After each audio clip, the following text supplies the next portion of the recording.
ಆ ಕಾವೇರಿ ನದಿ ದಾಟಿದ ನಂತರ ಆಚೆ ಕಡೆ ದಂಡಿಗೆ ಬರುವಂಥದ್ದು ಸ್ತ್ರೀ ರಾಜ್ಯ ಅಂತ ಮಹಾಭಾರತದಾಗ ಐತೆ. ಕೆಲವೊಬ್ಬರಿಗೆ ಇದು ನಾ ಹೇಳುವಂಥ ವಿಚಾರ ಗೊತ್ತಿಲ್ಲ. ಅವ್ರು ಏನು ಹೇಳಿಬಿಟ್ಟಾರ ಅಂದ್ರೆ ಕೆಲವೊಂದು ಚಾನಲ್ನಾಗೂ ಹೇಳ್ಯಾರ ಇದನ್ನು. ಕಾವೇರಿ ನದಿ ಅಂತ ಅನ್ನುವಂಥದ್ದು ಇಲ್ಲಿ ನಮ್ಮಲ್ಲಿ ಬರ್ತಲ್ಲ, ಈಗ ಕಾವೇರಿ ತಲಕಾವೇರಿ ಕೊಡಗು. ಈ ಕಾವೇರಿ ನದಿ ದಾಟಿದ ನಂತರ ಮುಂದೆ ಏನಪ್ಪ ಅಂದ್ರೆ ಸ್ತ್ರೀ ರಾಜ್ಯ ಇತ್ತು. ಅಲ್ಲಿಗೆ ಅರ್ಜುನ ಬಂದು ಅಲ್ಲೆಲ್ಲ ಯುದ್ಧ ಮಾಡಿ ದಿಗ್ವಿಜಯ ಸಾಧಿಸಿಕೊಂಡು ಹೋದ. ಕೇರಳ ಅಂತ ನಮ್ಗೆ ಕಾಣಿಸ್. ಕೇರಳ ಇದು ಸ್ತ್ರೀ ರಾಜ್ಯನೂ ಅಲ್ಲ, ಅದು ಅರ್ಜುನ ಕುದುರೆ ಇಲ್ಲಿಗೆ ಬಂದದ್ದು ಇಲ್ಲ. ಗುಜರಾತ್ ಮತ್ತು ಮಧ್ಯಪ್ರದೇಶದ ನಡಿ ಒಂದು ಕಾವೇರಿ ನದಿ ಐತಿ. ಇದು ಎಷ್ಟೈತಿ, ಇದಕ್ಕೆ ದೊಡ್ಡ ನದಿ ಅದು. ಇನ್ನೊಂದು ಕಾವೇರಿ ನದಿ ಅಲ್ಲಿ ಬಂಗಾಲ ಹೇಳಿದ್ನಲ್ಲ ನಾನು, ಪಶ್ಚಿಮ ಬಂಗಾಲ, ಅದರ ಆಸ್ಪಾಸಿನ ಏರಿಯಾದಾಗ ಒಂದು ಕಾವೇರಿ ನದಿ ಐತಿ. ಕಾವೇರಿ ನದಿ 3 ಅದಾವು, 3 ವರ್ಷಕ್ಕೊಮ್ಮೆ, 6 ವರ್ಷಕ್ಕೊಮ್ಮೆ, 12 ವರ್ಷಕ್ಕೊಮ್ಮೆ ಹನುಮ ಗರ್ಜನ ಅಂತ ಹಾಕಿತ್ತು. ಇದು ಯಾರಿಗೆ ಗೊತ್ತಿಲ್ಲ ಈಗ ನಾ ಹೇಳೋದು. ಅವನ ಗರ್ಜನೆ ಕೇಳಿದ ತಕ್ಷಣ ಇವರು ಭ್ರೂಣ ಏನಿರ್ತಾವ್ರ ಒಳಗ, ಆ ಭ್ರೂಣ ಗಂಡು ಇತ್ತಂದ್ರೆ ಅದು ಕಾಳಿಸ್ಕೊಂಡು ಬಿದ್ದು ಬಿಡ್ತಿತ್ತಂತ. ಹೆಣ್ಣಿದ್ರೆ ಮಾತ್ರ ನಿಂದಿರ್ತಿತ್ತು. ಇದರ ನಂತರ ಉಜ್ಜಯಿನಿ ಆಳ್ತಿರುವಂಥ ವಿಕ್ರಮಾದಿತ್ಯ ರಾಜ ಹೋಗಿರ್ತಾನೆ ಅಲ್ಲಿಗೆ. ಬೇತಾಳವನ್ನು ವಶೀಕರಣ ಮಾಡ್ಕೊಂಡು ಅದರ ಶಕ್ತಿಲಿಂದ ಅವನ ರಾಜ್ಯಭಾರ ನಡೀತಿರುತ್ತೆ. ಹೌದು, ಮತ್ತೆ ಪುರುಷರ ಇಲ್ಲಿ ಇಲ್ಲ ಅಂತಂದ್ಮ್ಯಾಗ ಇಲ್ಲಿ ಮಕ್ಕಳು ಹೆಂಗಾಕವು, ಈ ರಾಜ್ಯ ಬೆಳೆದೈತೆ ಹಂಗ. ಬೇತಾಳ ಹೇಳ್ತತಿ ವಿಕ್ರಮಾದಿತ್ಯಗ.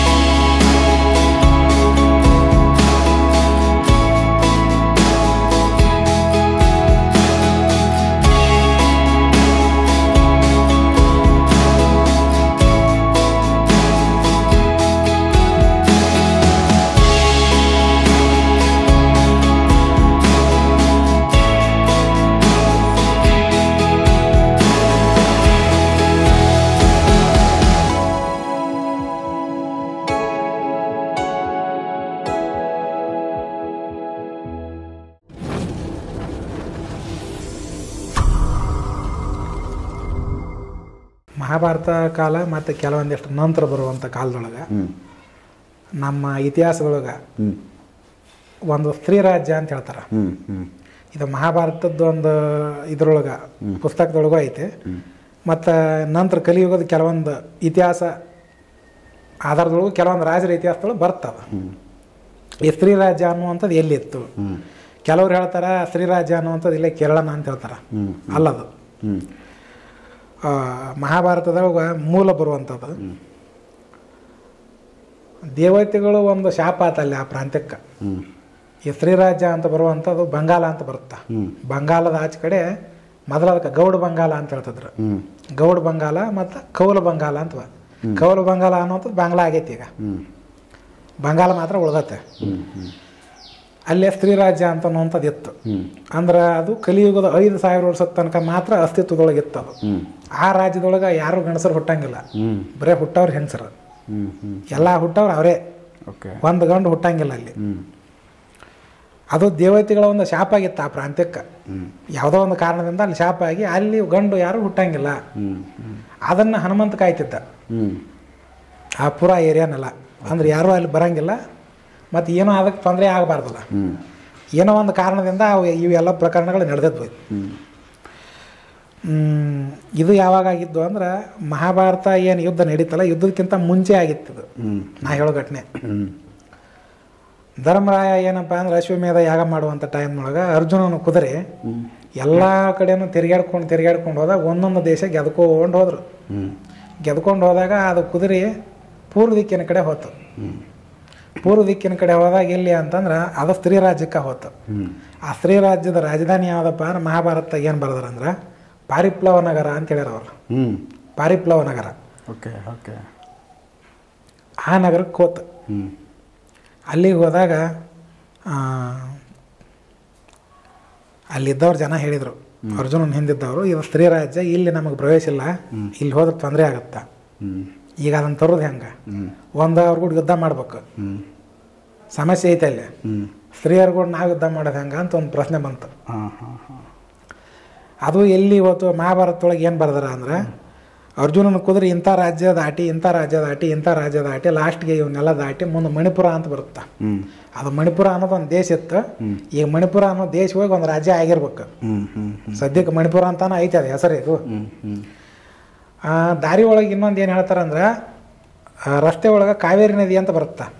ಆ ಕಾವೇರಿ ನದಿ ದಾಟಿದ ನಂತರ ಆಚೆ ಕಡೆ ದಂಡಿಗೆ ಬರುವಂಥದ್ದು ಸ್ತ್ರೀ ರಾಜ್ಯ ಅಂತ ಮಹಾಭಾರತದಾಗ ಐತೆ. ಕೆಲವೊಬ್ಬರಿಗೆ ಇದನ್ನ ನಾ ಹೇಳುವಂಥ ವಿಚಾರ ಗೊತ್ತಿಲ್ಲ. ಅವ್ರು ಏನು ಹೇಳಿಬಿಟ್ಟಾರ ಅಂದ್ರೆ, ಕೆಲವೊಂದು ಚಾನಲ್ನಾಗೂ ಹೇಳ್ಯಾರ ಇದನ್ನು. ಕಾವೇರಿ ನದಿ ಅಂತ ಅನ್ನುವಂಥದ್ದು ಇಲ್ಲಿ ನಮ್ಮಲ್ಲಿ ಬರ್ತಲ್ಲ, ಈಗ ಕಾವೇರಿ ತಲಕಾವೇರಿ ಕೊಡಗು. ಈ ಕಾವೇರಿ ನದಿ ದಾಟಿದ ನಂತರ ಮುಂದೆ ಏನಪ್ಪ ಅಂದ್ರೆ ಸ್ತ್ರೀ ರಾಜ್ಯ ಇತ್ತು. ಅಲ್ಲಿಗೆ ಅರ್ಜುನ ಬಂದು ಅಲ್ಲೆಲ್ಲ ಯುದ್ಧ ಮಾಡಿ ದಿಗ್ವಿಜಯ ಸಾಧಿಸಿಕೊಂಡು ಹೋದ. ಕೇರಳ ಅಂತ ನಮ್ಗೆ ಕಾಣಿಸ್. ಕೇರಳ ಇದು ಸ್ತ್ರೀ ರಾಜ್ಯನೂ ಅಲ್ಲ, ಅದು ಅರ್ಜುನನ ಕುದುರೆ ಇಲ್ಲಿಗೆ ಬಂದದ್ದು ಇಲ್ಲ. ಇಲ್ಲಿಗ ಏನಪ್ಪ ಅಂದ್ರೆ ಅರ್ಜುನನ ಕುದುರೆ ಬಂದದ್ದು ಆ ದಿಕ್ಕು. ಕಾವೇರಿ ನದಿ ಅಂತ ಅನ್ನುವಂಥದ್ದು ಕಾವೇರಿ ಅವತಾರ ಒಂದ ಆಗಿಲ್ಲ. ಕಾವೇರಿ 3-4 ಅವತಾರ ಆಗ್ಯಾವು. ಒಂದು ಇಲ್ಲಿ ಐತಿ, ಇದು ತಲಕಾವೇರಿ. ಇನ್ನೊಂದು ಎಲ್ಲಪ್ಪ ಅಂದ್ರೆ ಗುಜರಾತ್ ಮತ್ತು ಮಧ್ಯಪ್ರದೇಶದ ನಡಿ ಒಂದು ಕಾವೇರಿ ನದಿ ಐತಿ. ಇದು ಎಷ್ಟೈತಿ, ಇದಕ್ಕೆ ದೊಡ್ಡ ನದಿ ಅದು. ಇನ್ನೊಂದು ಕಾವೇರಿ ನದಿ ಅಲ್ಲಿ ಬಂಗಾಲ ಹೇಳಿದ್ನಲ್ಲ ನಾನು, ಪಶ್ಚಿಮ ಬಂಗಾಲ, ಅದರ ಆಸ್ಪಾಸಿನ ಏರಿಯಾದಾಗ ಒಂದು ಕಾವೇರಿ ನದಿ ಐತಿ. ಕಾವೇರಿ ನದಿ 3 ಅದಾವು. ಇವ್ರಿಗೆ ಗೊತ್ತಿಲ್ಲ. ಇದನ್ನ ಉದಾಹರಣೆ ಇಟ್ಟು ಕೇರಳನ ಸ್ತ್ರೀ ರಾಜ್ಯ ಅಂತ ಹೇಳ್ಯಾರ. ಅದು ಹಂಗಲ್ಲ. ಅದು ಆ ಕಾವೇರಿ ನದಿ ದಾಟಿ ಅಲ್ಲಿಂದ ಮುಂದೆ ಶ್ರೀರಾಜ್ಯ ಪ್ರವೇಶ ಮಾಡುತ್ತ. ಈಗ ಆ ಕಾವೇರಿ ನದಿ ಅಂತ ಐತಿ ಹೆಸರದು.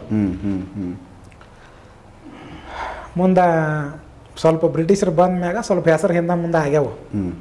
ಸ್ವಲ್ಪ ಹಳೆ ಜನರನ್ನ ಕೇಳಿದ್ರೆ ಗೊತ್ತಾಗತ್ತದ ಯಾವ ನದಿ ಅಂತ. ಕಾವೇರಿ ನದಿ ಅನ್ನೋ ಪ್ರಚಲಿತ ಐತೆ. ಆ ಕಾವೇರಿ ನದಿ ದಾಟಿದ ನಂತರ ಮುಂದೆ ಆ ಕಡೆ ಪಾರಿಪ್ಲವ ನಗರ, ಸ್ತ್ರೀ ರಾಜ್ಯದ ರಾಜಧಾನಿ, ಕುದುರೆಯಲ್ಲಿ ಹೋತ. ಅಲ್ಲಿ ಹೋದಾಗ ಬರೀ ಲೇಡೀಸು ಅವ್ರ ಮೇಲೆ ಯುದ್ಧ ಮಾಡೋದು ಬಂತಲ್ಲ. ಹೆಂಗಿದು ಅಂತ ಪ್ರಶ್ನೆ ಬಂತು. ಕೃಷ್ಣನ ಸ್ಮರಣೆ ಮಾಡಿದ. ಕೃಷ್ಣ ಪ್ರತ್ಯಕ್ಷ ಆಗಿ ಇವ್ರ ಕೂಡ ಏನು ಯುದ್ಧ ಮಾಡೋದು ಬೇಡ, ಏನಿಲ್ಲ, ನಾನು ಇದನ್ನು ಸಂಧಾನ ಮಾಡಿಸ್ತೀನಿ ಸಂಧಾನ ಮಾಡಿಸಿದ. ಅಲ್ಲಿ ಏನು ರಾಜ್ಯ ಆತದ್ಲಲ್ಲ, ಆಕೆ ರಾಣಿ ಕೂಡ ಅರ್ಜುನನ ಮದುವೆ ಮಾಡಿಸಿದ. ಸಂಧಾನ ಆತದ. ಅದು ಅಲ್ಲಿಗೆ ಸಂಧಾನ ನಂತರ ಅವ್ರ ರಾಜ್ಯ ಮತ್ತು ಇವ್ರದ್ದು ಆದಂಗ ಅದು ಅಲ್ಲಿಗೆ ಮುಗೀತು. ಅಂದ್ರೆ ಹೇಳಿದ್ರೆ ಇನ್ನೂ ವಿಷಯ ಬೆಳಿತೈತೆ. ನಾನು ಮೂಲ ಯಾವ ವಿಷಯ ಹೇಳಕತ್ತೀನಿ ಅದಕ್ಕೆ ಅದನ್ನ ಅಲ್ಲಿಗೆ ಮುಗಿಸ್ತೇನೆ. ಅದು ಮುಂದೆ ದ್ವಾಪರಯುಗ ಮುಗೀತು, ಕಲಿಯುಗ ಬಂತು. ಕಲಿಯುಗ ಬಂದ ಟೈಮ್ನಾಗ ಆ ಸ್ತ್ರೀ ರಾಜ್ಯಕ್ಕೆ ಯಾರು ಹೋಗ್ಯಾರಪ್ಪ ಅಂದ್ರೆ ಮಚೇಂದ್ರನಾಥ ಹೋಗಿದ್ದ. ಗೋರಖನಾಥನ ಗುರು ಮಚೇಂದ್ರನಾಥ ಹೋಗಿದ್ದ. ಹೋದಂಥ ಟೈಮ್ನಾಗ ಅಲ್ಲಿರುವಂಥ ರಾಣಿ ಪದ್ಮಾವತಿ ಇವನ್ನ ಅಲ್ಲೇ ಇಟ್ಕೊಂಡ್ಬಿಟ್ಲು. ಆಕೆ ಒಂದು ತಪಸ್ಸು ಮಾಡಿದ್ಲು, ಹನುಮಂತನ ನನ್ನ ಗಂಡ ಆಗ್ಬೇಕಂತ. ಹನುಮಂತ ಏನಂದ, ನಾನು ಬ್ರಹ್ಮಚಾರಿ, ಅದಕ್ಕೆ ನನಗೆ ಹಾಕಿ ಬರಂಗಿಲ್ಲ, ನನ್ನ ಸರಿ ಸಮಾನ ಶಕ್ತಿ ಇರುವಂಥ ಒಬ್ಬ ಒಂದು ಯೋಗಿ ತೊಗೊಂಬಂದು ನಿನಗೆ ನಾನು ಮಾಡ್ತೇನೆ ಅಂತ ಮಚೇಂದ್ರನಾಥ ಹೇಳಿ ಏನೇನೋ ಇದನ್ನು ಮಾಡಿ ತೊಗೊಂಡೋಗಿ ಅಲ್ಲಿ ಬಿಟ್ಟ. ಮುಂದೆ ಮದುವೆಯಾಗಿ ಮುಂದೆ ಮೀನುನಾಥ ಹುಟ್ಟಿದ. ಅಲ್ಲಿ ಸ್ತ್ರೀ ರಾಜ್ಯದೊಳಗೆ ಮಚೇಂದ್ರನಾಥ ಇದ್ದಂಥ ಕಾರಣದಿಂದ ಮೀನುನಾಥ ಜೀವಂತಿದ್ದ. 3 ವರ್ಷಕ್ಕೊಂದ್ಸರ್ತಿ ಹನುಮಗರ್ಜನ ಹಾಕಿತ್ತಲ್ಲಿ. 3 ವರ್ಷಕ್ಕೊಮ್ಮೆ, 6 ವರ್ಷಕ್ಕೊಮ್ಮೆ, 12 ವರ್ಷಕ್ಕೊಮ್ಮೆ ಹನುಮಗರ್ಜನ ಅಂತ ಹಾಕಿತ್ತು.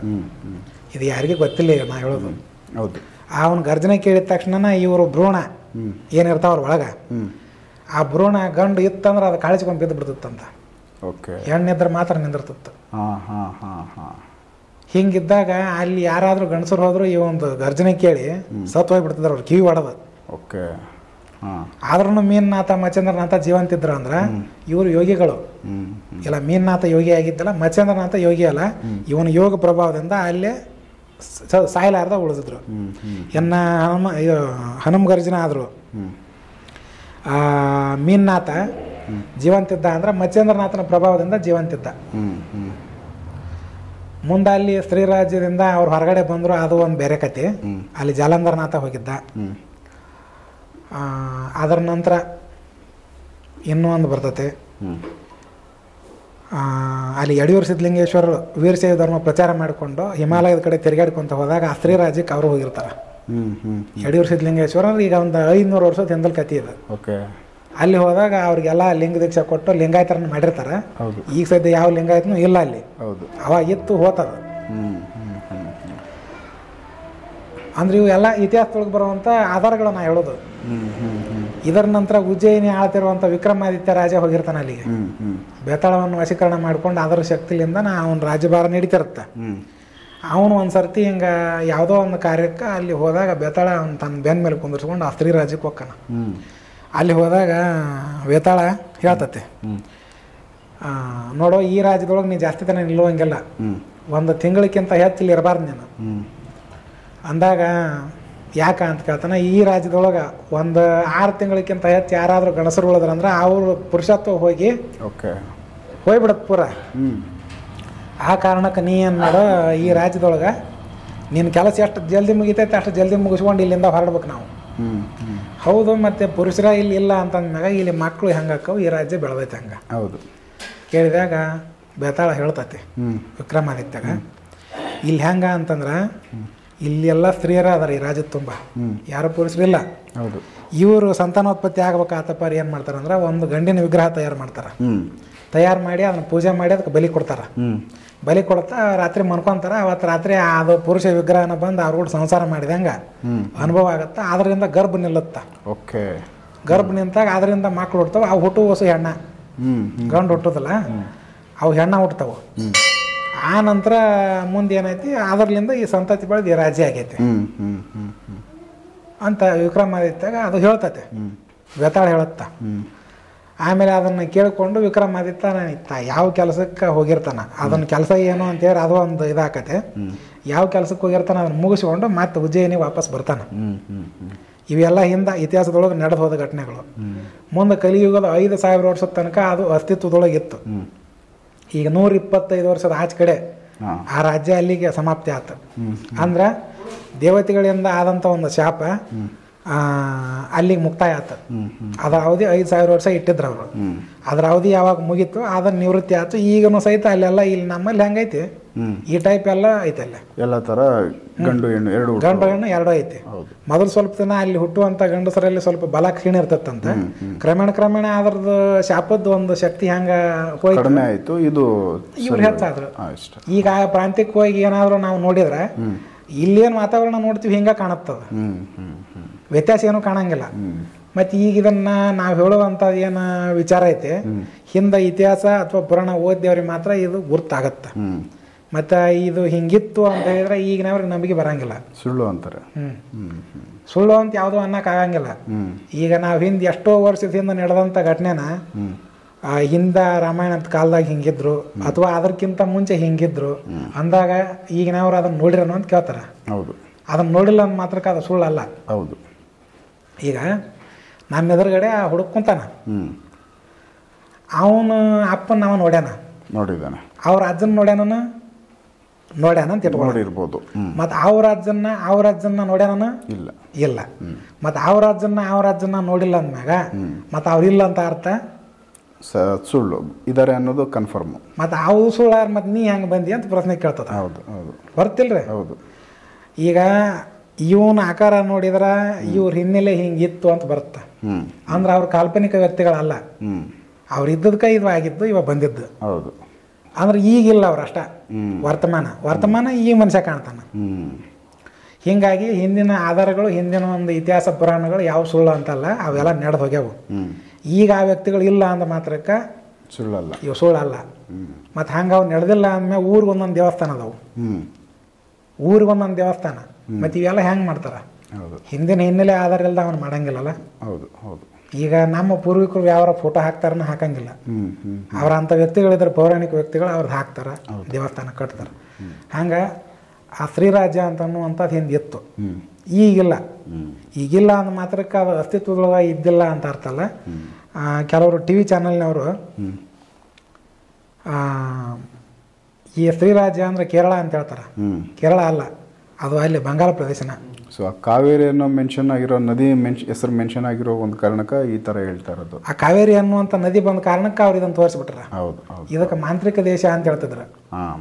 ಮಾಂತ್ರಿಕ ದೇಶ ಅಂದ್ರೆ ಮಂತ್ರ ತಂತ್ರ ವಿದ್ಯೆಗಳು ಕೇರಳದಾಗ ಹೆಚ್ಚಿತ್ತು. ಹೌದು, ಮತ್ತೆ ಸ್ತ್ರೀಯರಿಗೆ ವಿಶೇಷ ಪ್ರಾಧಾನ್ಯತೆ ಇತ್ತು ಅಲ್ಲಿ. ಹೆಂಗಿತ್ತು ಅಂದ್ರೆ ಈಗ ನಮ್ಮಲ್ಲಿ ಯಾರ ದೊಡ್ಡ ಹಿರಿಯ ಮನುಷ್ಯರು ಬಂದ್ರ ಬಸ್ನಾಗ ನಾವ್ ಎದ್ದು ಸೀಟ್ ಬಿಡ್ತೀವಲ್ಲ, ಅಲ್ಲಿ ಕೇರಳದಾಗ ಏನಪ್ಪಾ ಅಂದ್ರೆ ಹೆಂಗಿತ್ತು ಅಂದ್ರೆ ಯಾರ ಸ್ತ್ರೀಯರು ಬಂದ್ರಪ್ಪ ಅಂದ್ರೆ ಯಾರ ಗಣಸರು ಇದ್ರು ಎದ್ದು ಸೀಟ್ ಬಿಡ್ತಿದ್ರಂತ. ಅಂದ್ರೆ ಸ್ತ್ರೀ ಪ್ರಾಧಾನ್ಯತೆ ಅಲ್ಲಿ ಇತ್ತು. ಈ ಒಂದು ಕೆಲವೊಂದಿಷ್ಟು ಇತಿಹಾಸಗಳನ್ನು ಓದಿದಂತವ್ರು ಅದಕ್ಕೆ ಮ್ಯಾಚ್ ಆಯ್ತು. ಇದನ್ನ ನೋಡಿ ಏನ್ ಮಾಡ್ತಾರ ಅವರು, ಶ್ರೀರಾಜ್ಯ ಅಂದ್ರೆ ಅದೇ ಇತ್ತು ಅಂತ ಹೇಳ್ತಾರ. ಸ್ತ್ರೀರಾಜ್ಯ ಅದು ಇಲ್ಲ ಅದು ಬೇರೆ. ಈಗಿಲ್ಲೇ ಸ್ತ್ರೀಯರ ಪ್ರಾಧಾನ್ಯತೆ ಕೇರಳದೊಳಗೆ ಮುಂಚೆ ಇತ್ತು, ಒಂದು 50 ವರ್ಷದ ಆಚೆ ಕಡೆ. ಈಗ ಸದ್ಯ ಅದು ಅಲ್ಲಿ ಹೋಗಿದೆ. ಮಾಮೂಲಿಯಾಗಿ ನಾವೇನು ನೋಡೋ ವಾತಾವರಣ ಅಲ್ಲಿ ಕಾಣುತ್ತೆ. ಹೀಗಾಗಿ ಕೆಲವೊಂದು ನಾವು ಇವನ್ನ ನೋಡಿದ್ರೆ ನಿನ್ನೆ ನಡೆದ ಘಟನೆ ಇವತ್ತು ಹೇಳಿದ್ರೆ ನಂಬಂಗಿಲ್ಲ ಅಂತೇಳಿ ವೇದವ್ಯಾಸರ ಹೇಳ್ಯಾರ. ನಿನ್ನೆ ನಡೆದ ಘಟನೆ ಇವತ್ತು ಹೇಳಿದ್ರೆ ನಂಬಂಗಿಲ್ಲ ಅಂತ. ಬಟ್ ಘಟನೆ ಆಗೈತಿ ಅಂದ್ರೆ ನಂಬಂಗಿಲ್ಲ. ಯಾಕಂದ್ರೆ ನಿನ್ನಿದವ ನೋಡಿಲ್ಲ, ಅವ ಇವತ್ತು ಬಂದಾನ ನೋಡಿ. ಹಿಂಗೆ ಇನ್ನೊಂದು ವಿಡಿಯೋ ಮತ್ತೊಂದು ವಿಚಾರ ಹೇಳ್ತಾನೆ. ಓಕೆ.